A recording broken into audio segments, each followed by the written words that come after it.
Langit sore memerah di atas desa Kramat Jati, desa kecil yang terhimpit di antara ladang jagung, perbukitan batu, dan jalan raya baru yang menghubungkan ke kota.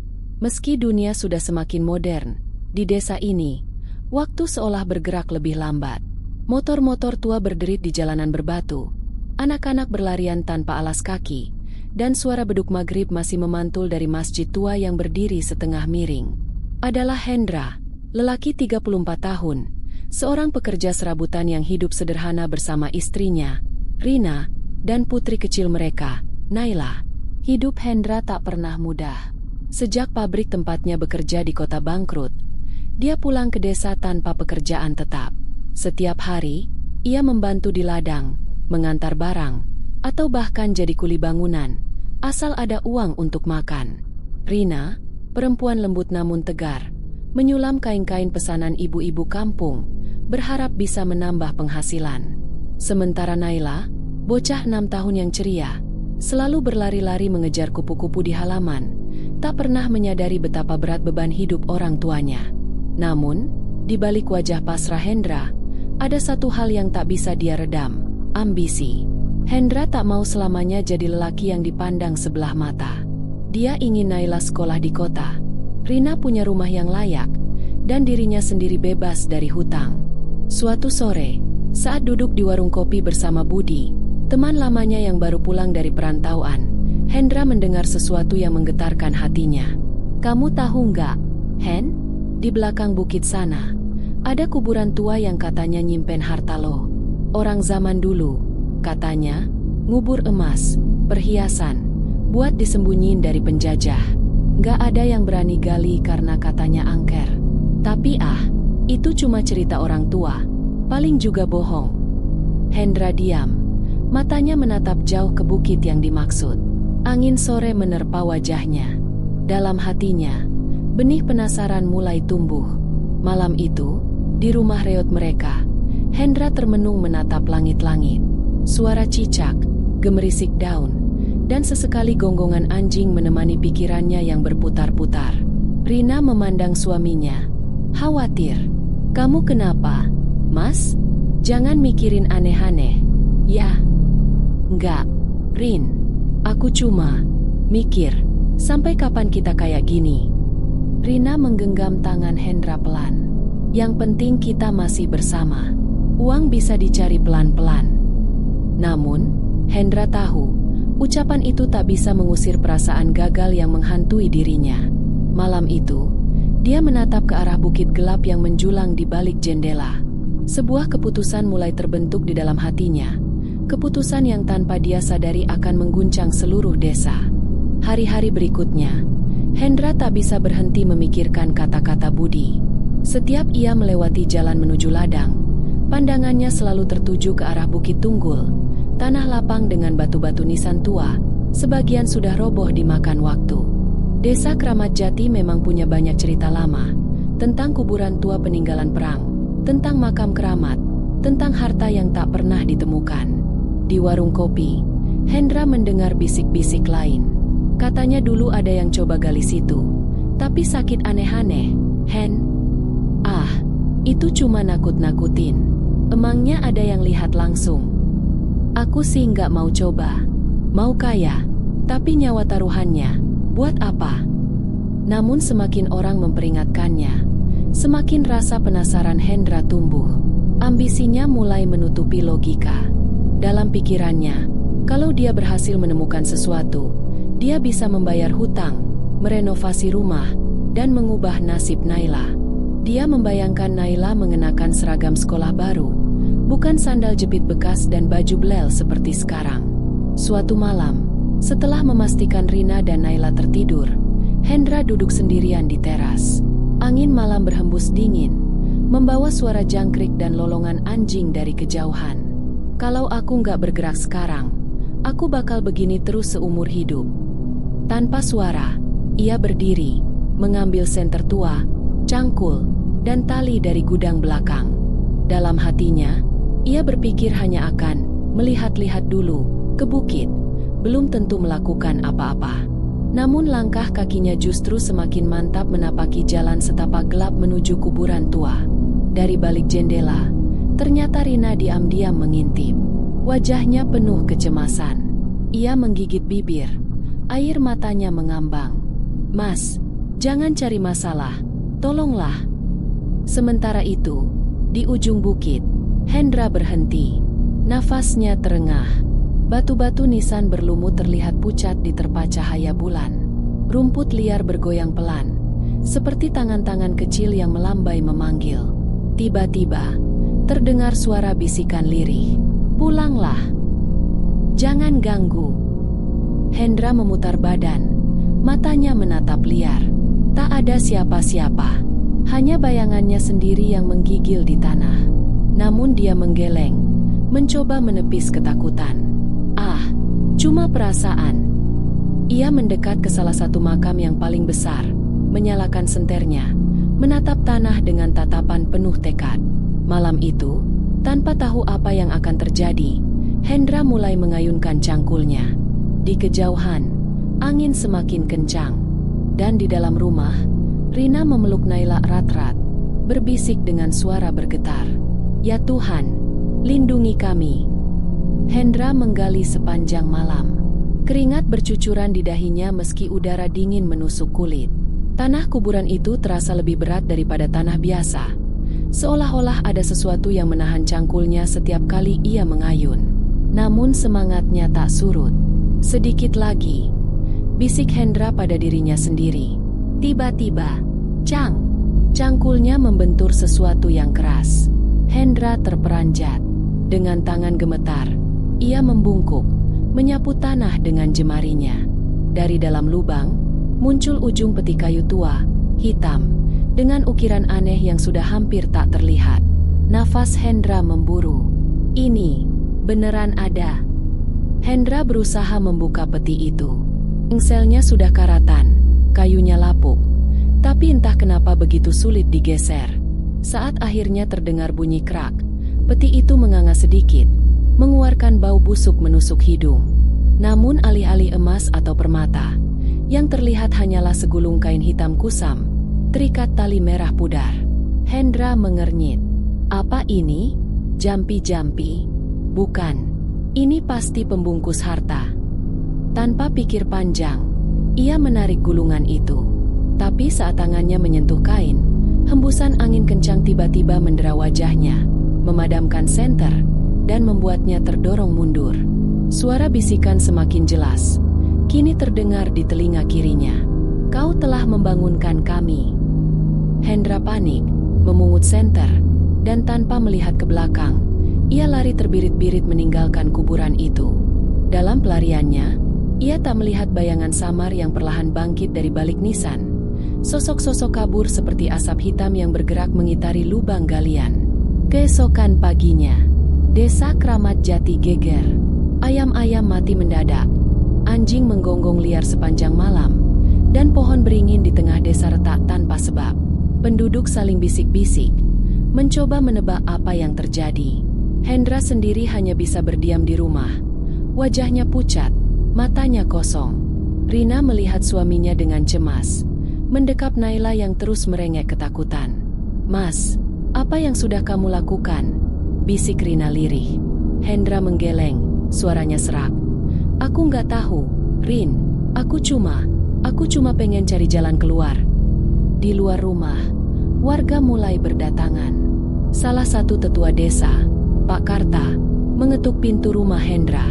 "Hen, kau gali kuburan tua itu, ya? Jangan bilang nggak. Kami sudah tahu." "Pak, saya."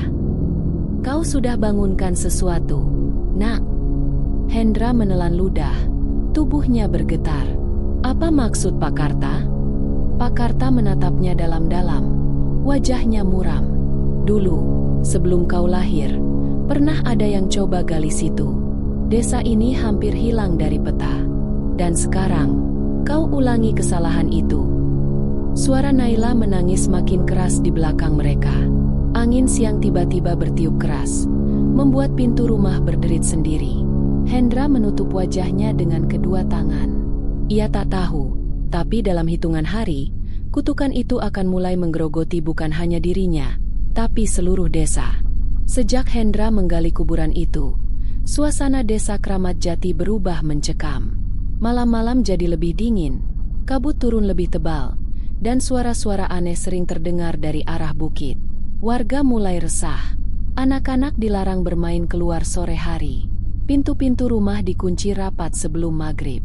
Sementara itu, di rumahnya, Hendra semakin tertekan.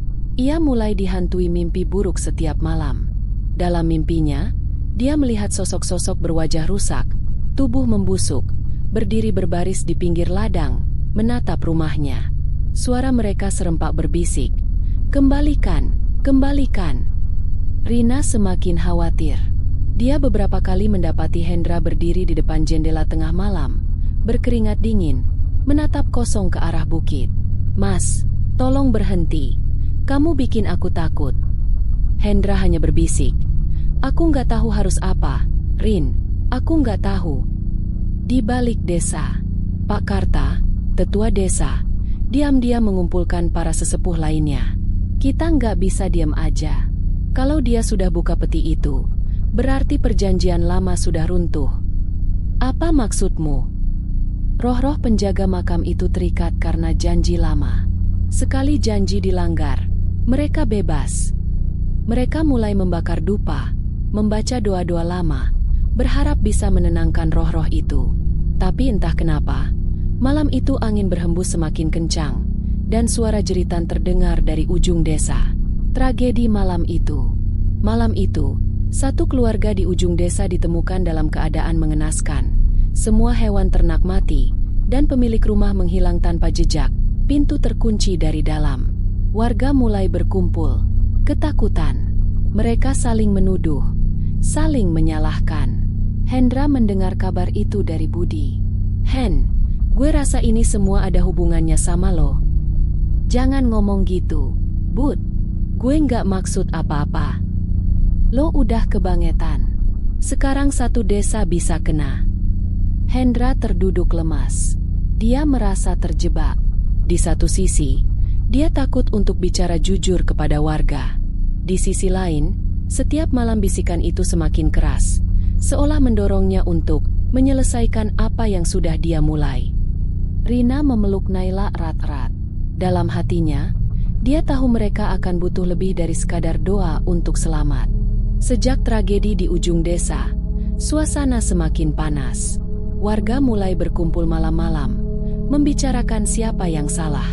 Nama Hendra mulai sering disebut. Sementara itu, di rumah, Rina makin tak tahan. "Mas, Naila sakit. Dia panas. Badannya menggigil terus.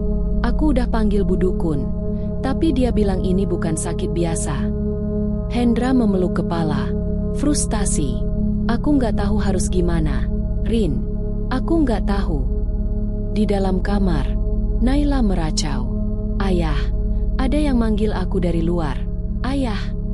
Hendra semakin kalut. Dia mulai mendengar suara-suara di dalam rumah. Pintunya berderit sendiri. Bayangan melintas di pojok matanya. Suara tangisan samar di sumur belakang. Di luar rumah, warga mulai mengetuk pintu. "Hen, keluar. Kita harus bicara." "Hen, jangan sembunyi. Ini bukan cuma soal keluargamu. Ini soal desa." Pak Karta berdiri di antara warga. Wajahnya tegas. "Kalau kau nggak mau bantu, kami yang akan urus." Hendra akhirnya keluar, berhadapan dengan warga yang marah. Suaranya serak, matanya sembab. Aku salah. Aku buka peti itu." Warga bergemuruh, beberapa mencaci, beberapa terlihat ketakutan. Pak Karta maju, menatap tajam. "Kau harus tutup kembali apa yang sudah kau buka. Kalau tidak, tak ada yang akan selamat." Malam itu, Hendra memutuskan pergi sendiri ke bukit. Ia membawa gulungan kain hitam yang sempat ia ambil, berniat mengembalikannya. Namun saat ia tiba di lubang galian, peti itu hilang. Tanah di sekitarnya berlubang-lubang seperti habis digali dari dalam. Tiba-tiba, udara di sekelilingnya membeku. Di balik pepohonan, muncul sosok perempuan bergaun putih. Wajahnya rusak, matanya kosong, rambutnya menjuntai basah. Hendra mundur, gemetar. Sosok itu berbisik, "Kau membuka jalan. Kau akan kami beri pilihan." Di sekelilingnya muncul bayangan-bayangan lain, makin mendekat. Perempuan itu menyeringai. Suaranya menggema di kepala Hendra. "Serahkan anakmu, dan kau bebas." Hendra menjerit. "Tidak." Ia berlari, berusaha kabur, tapi bayangan-bayangan itu mengejarnya. Saat sampai di tepi bukit, ia jatuh tersungkur, dadanya sesak, keringat dingin mengalir deras. Di rumah, Naila tiba-tiba duduk tegak, matanya kosong. Rina memeluknya erat-erat, menangis. "Mas, cepatlah kembali, cepat." Hendra pulang dengan wajah pucat, pakaiannya compang-camping. Rina memeluknya sambil menangis. "Mas, Naila makin aneh. Dia ngomong sama orang yang gak kelihatan." Naila duduk di pojok kamar, menggambar di dinding dengan arang. Gambarnya membuat Rina menggigil. Sosok perempuan bergaun putih, berdiri memegang tangan seorang anak kecil. Hendra memeluk Naila. Air matanya jatuh. "Aku gak akan biarkan mereka ambil kamu, Nak. Gak akan." Malam itu, Pak Karta datang bersama beberapa warga. "Hen, ini harus diakhiri malam ini juga. Kalau enggak, mereka akan datang ke setiap rumah." Mereka membuat rencana. Hendra harus kembali ke bukit, membawa kain hitam itu, dan melakukan ritual pemulangan.